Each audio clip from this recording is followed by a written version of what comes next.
বাংলাদেশের অন্যতম জনপ্রিয় ও পুষ্টিকর সবজি। এটি সাধারণত শীতকালে চাষ করা হয় এবং গ্রামাঞ্চলে ব্যাপকভাবে উৎপাদিত হয়।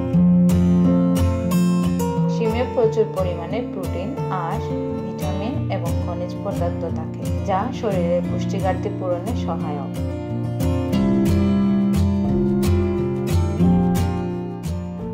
শিম রান্না করে খাওয়া হয়, তবে এটি ভাজি, ভর্তা এবং সালাদ তৈরিতেও ব্যবহৃত হয়।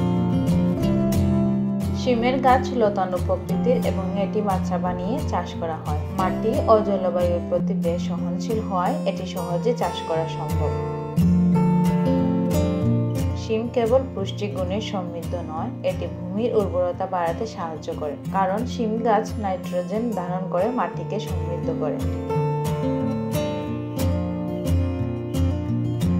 শিম চাষ কৃষকের জন্য লাভজনক এবং বাজারে এর চাহিদাও অনেক, তাই পুষ্টি ও আর্থিক দিক থেকে শিম একটি গুরুত্বপূর্ণ সবজি।